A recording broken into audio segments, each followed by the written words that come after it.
How could one joke at a backyard barbecue end a marriage by sundown? Why did laughter turn into silence, papers, and the sound of a door closing for good? I thought I was being playful when I made that toast. I didn't realize it would cost me everything I thought I controlled. I never thought one joke could destroy my life. It was supposed to be a harmless laugh, something to break the silence during our annual barbecue. The yard was full of friends, the grill smoking, the music loud enough to hide nerves.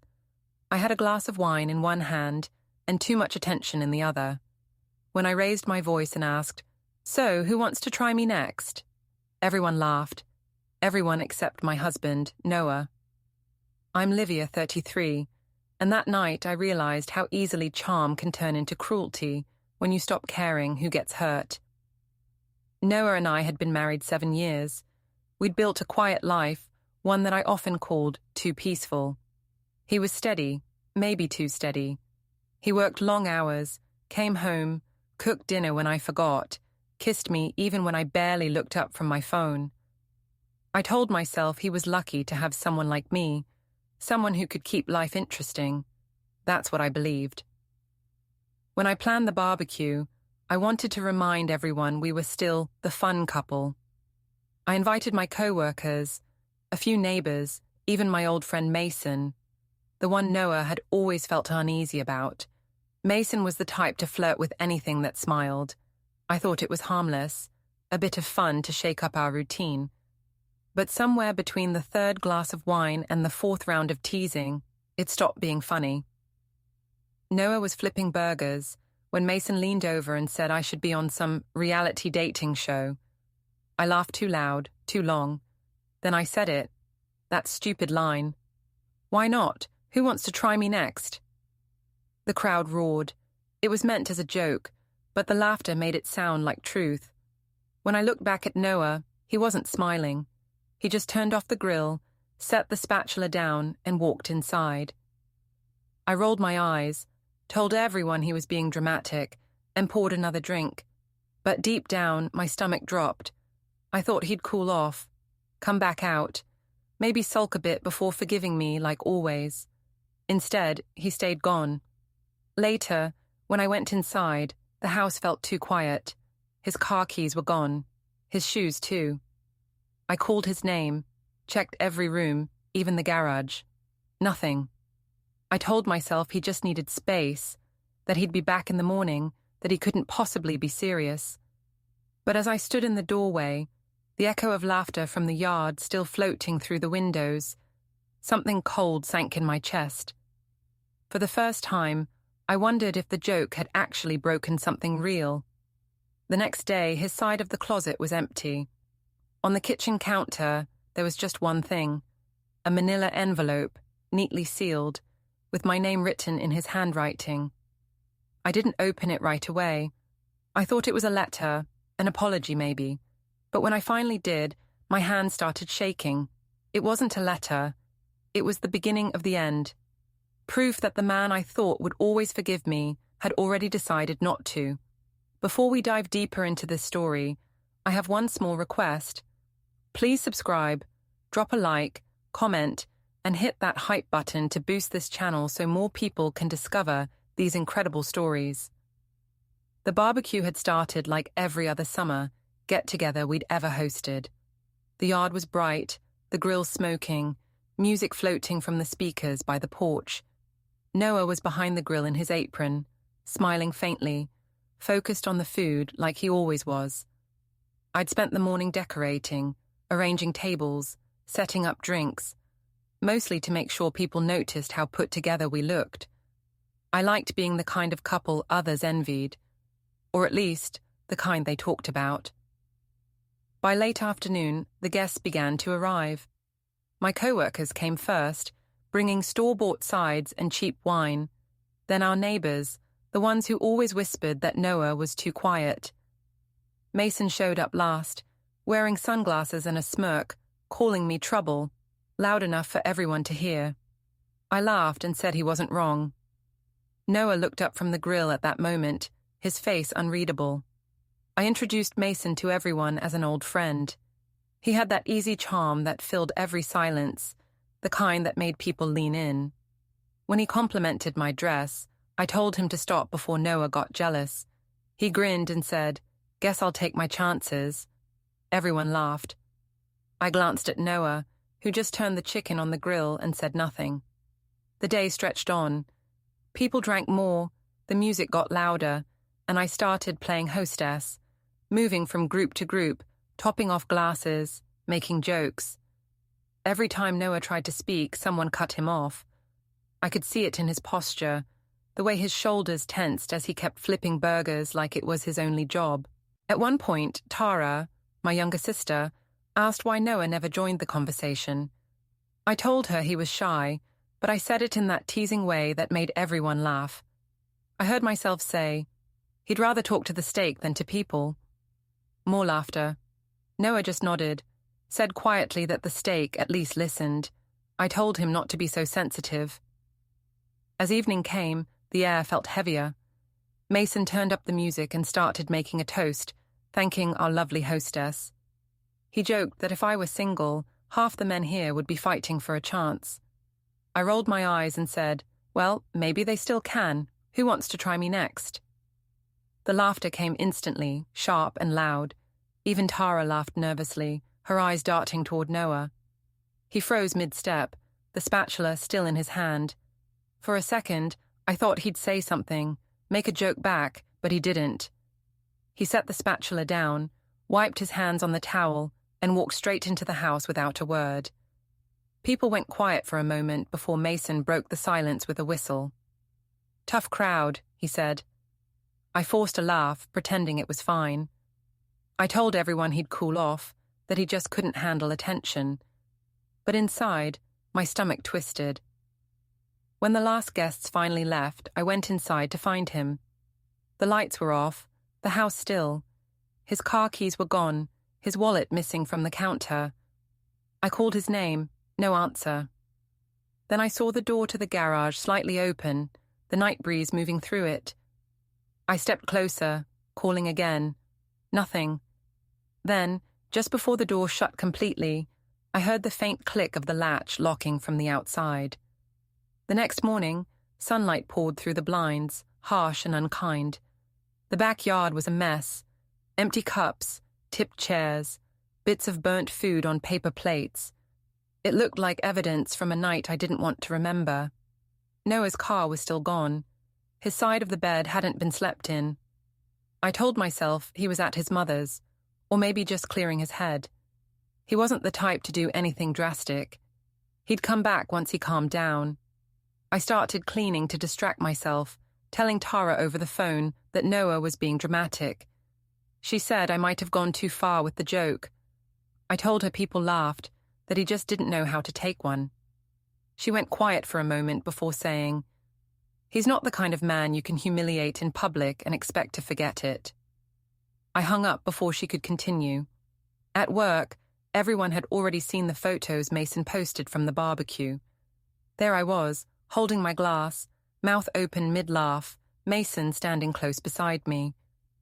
One of my co-workers said it looked like a scene from a reality show. I laughed it off, saying Noah was fine with it. They didn't know he hadn't come home. Around noon, Mason came by my desk and grinned. "Did your husband survive the roast?" he asked. I told him to mind his own business, though I couldn't help smiling. He leaned closer and said people were talking about that line I'd made. "You really said, 'Who wants to try me next?'" He laughed. "That was gold." I told him not to exaggerate. He said he'd been tagged in a video someone posted. My chest tightened. By the time I got home, I couldn't ignore the tension anymore.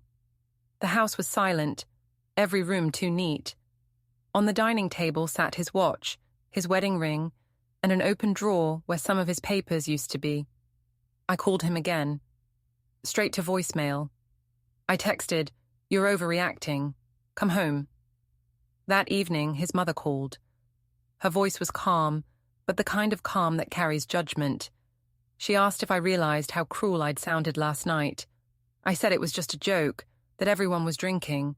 She said, "You made him feel small in front of strangers. That's not love." I didn't know what to say, so I ended the call.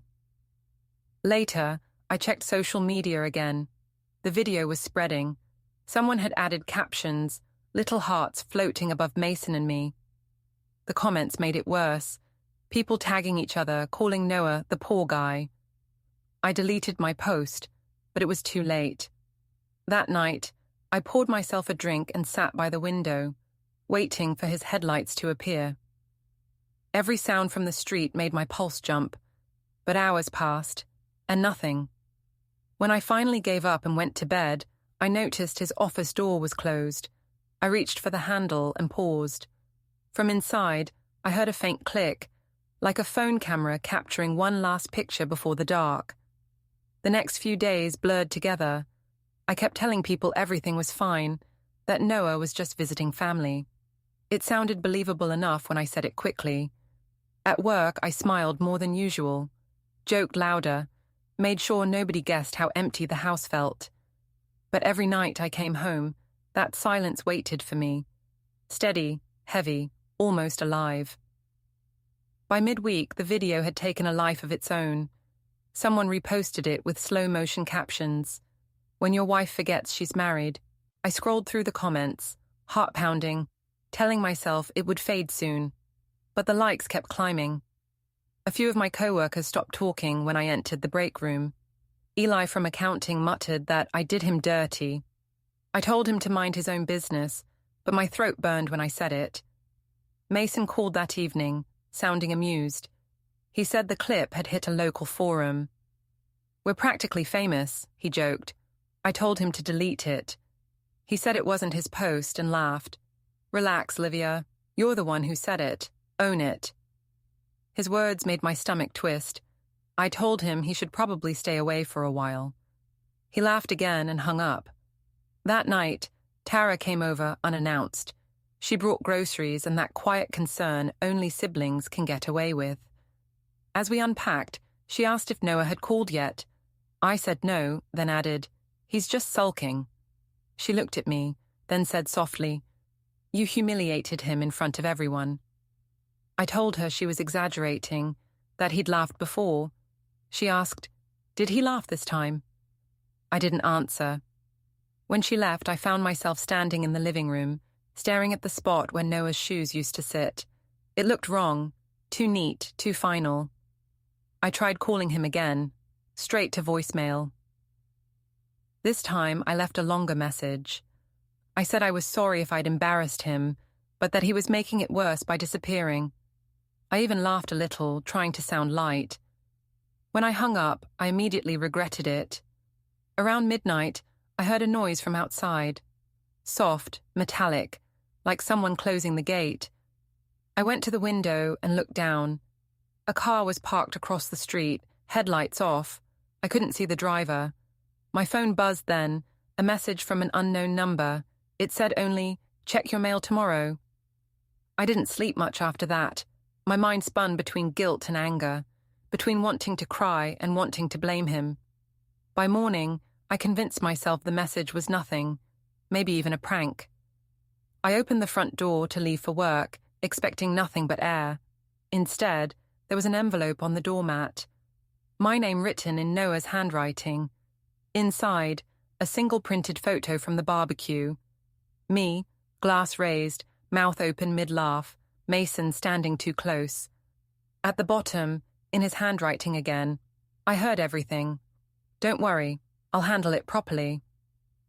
Just then, through the thin morning air, came the faint sound of a car door closing. I didn't go to work that day. I sat at the kitchen table staring at that photo until the sun shifted across the tiles. "I'll handle it properly." The words circled in my head like an echo I couldn't shut off. At first, I thought it meant he'd forgive me, that he just needed time to calm down. But the more I stared, the more it felt like something else, something planned. By afternoon, I tried to distract myself. I cleaned the counters, folded laundry, turned on the TV, anything to fill the silence. Every few minutes I checked my phone, waiting for his name to light up the screen. Nothing. When Tara called again, I told her he'd sent a note, and that I was sure he'd be home soon. She asked to see it. I said I threw it away. I didn't want her to hear the fear in my voice. That evening, the doorbell rang. My heart jumped. For a moment, I thought it was him. But when I opened the door, it was his mother. Marla stood there holding a casserole dish like it was a peace offering. Her expression was soft, but her eyes were not. She asked if she could come in. I nodded, stepping aside. She sat at the table and said she wanted to talk about what happened.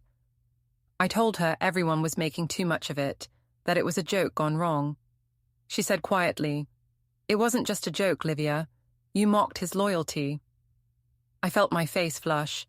I said Noah was being dramatic, that I'd apologized. She shook her head. "You embarrassed him in front of people who respect him. He won't forget that." I told her she was being unfair, that I'd always supported her son. She looked at me for a long moment before saying, "Supporting someone doesn't mean making them small." Then she stood up, left the casserole on the table, and said she hoped I'd learned something before it was too late. I didn't ask her what she meant. That night I couldn't eat. I poured a glass of wine and sat out on the balcony, staring into the dark. My phone buzzed, a notification from social media. Someone had tagged me in another repost of the barbecue video. The caption read, "This poor man deserves better." The comments were worse. Strangers dissecting my life, inventing stories about me, about Noah, about Mason. I turned off my phone, but the words stayed. When I went back inside, I noticed something odd. The drawer by the desk was slightly open. Inside were a few of Noah's old notebooks and a small black flash drive. I didn't remember seeing it before. I plugged it into my laptop, and a folder popped up. Inside were saved screenshots, my messages with Mason, photos from the barbecue, even ones I didn't know he'd taken. One was of me talking to Mason near the fence, leaning in close, my hand on his arm. I stared at it, my stomach turning. The next morning, I went to Tara's place, desperate for someone to tell me I was imagining things. I told her about the note, the flash drive, Marla's visit. She listened quietly and finally said, "He's not coming back, Liv." I told her not to be ridiculous. She said, "He's protecting himself. You humiliated him, and now he's done pretending." When I got home that night, the house felt even emptier. The air was thick, the silence heavier than before. I sat on the couch, scrolling through old photos of us, trying to find something that still looked like love. In every picture, he was the one looking at me, and I was the one looking somewhere else. Then, just as I closed my laptop, I heard footsteps outside the door. Slow, deliberate, stopping right at the threshold. A soft thud followed, like something being set down. When I opened the door, the hallway was empty. Only a plain white envelope lay on the floor. Inside was a single printed line. "Tomorrow, 10:15, downtown." I barely slept that night. I kept replaying the last words he'd said to me at the barbecue, though there hadn't been any. Just silence.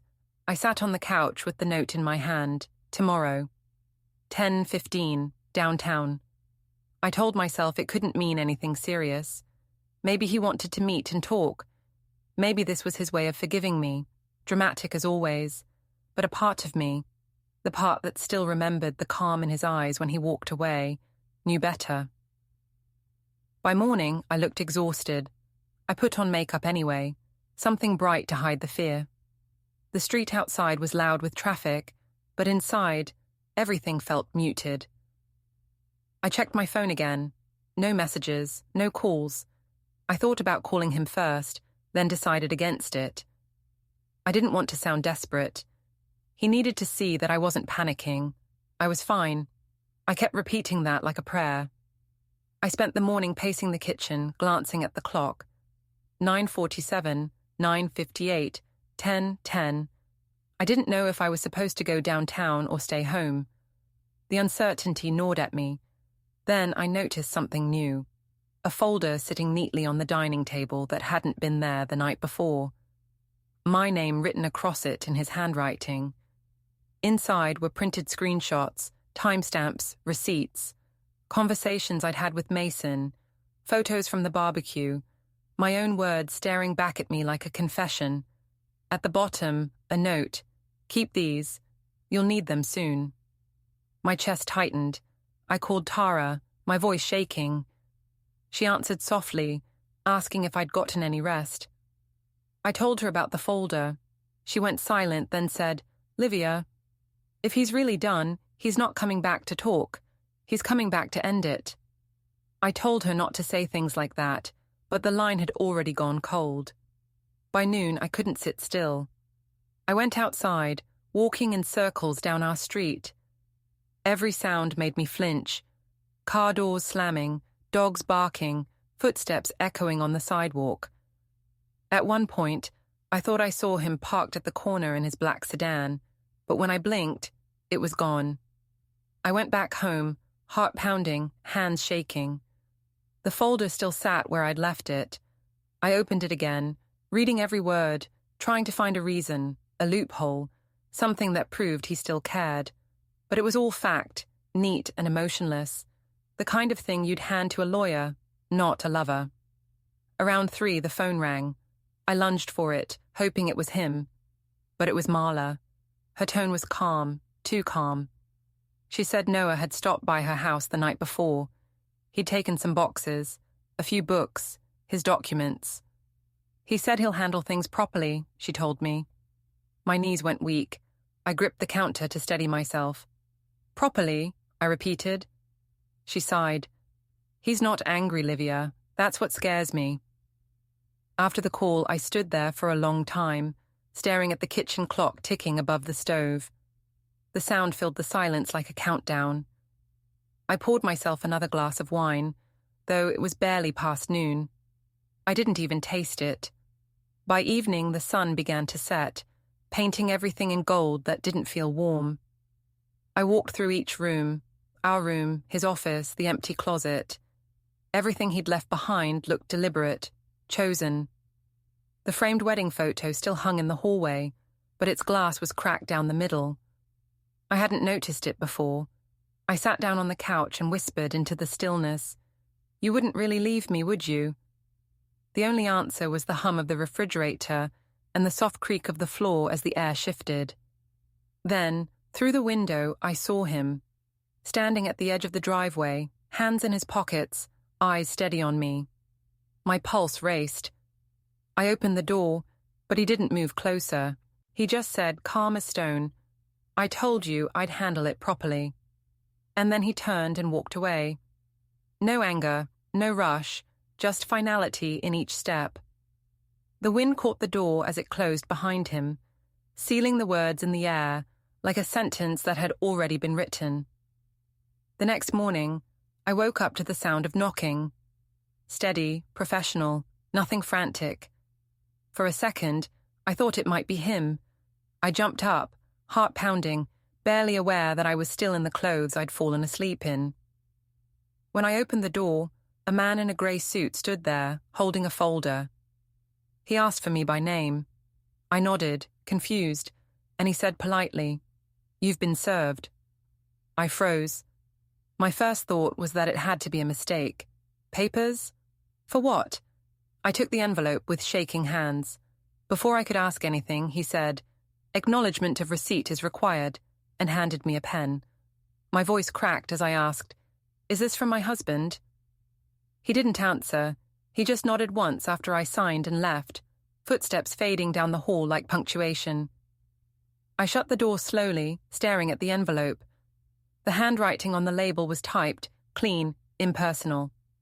I tore it open, expecting anger, some emotional letter. But it wasn't that. It was formal, petition for divorce, and temporary orders for property division. My name written beside his in black print. No letter, no explanation, just facts. My chest felt hollow. I read the date of filing. Yesterday, downtown, 10:15. He hadn't been bluffing after all. I sat on the couch, reading every page even though the words blurred. Legal language filled with distance and finality. He wasn't accusing, wasn't emotional, just decisive. Attached was a simple cover sheet, acknowledgement of separation signed by him. Under his signature, one line written in pen, "This is not punishment, it's peace."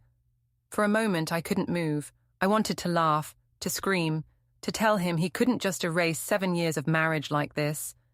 But even my anger felt small compared to the precision of what he'd done. He hadn't shouted. He hadn't begged. He'd simply ended it. My phone buzzed. Tara's name appeared on the screen. I answered, voice shaking. She didn't sound surprised. She said, "I told you he'd handle it his way." I asked if she'd known. She hesitated before saying, "He asked me not to tell you. He wanted it to be clean." The word clean stung more than any insult. I hung up without replying. I went to the window.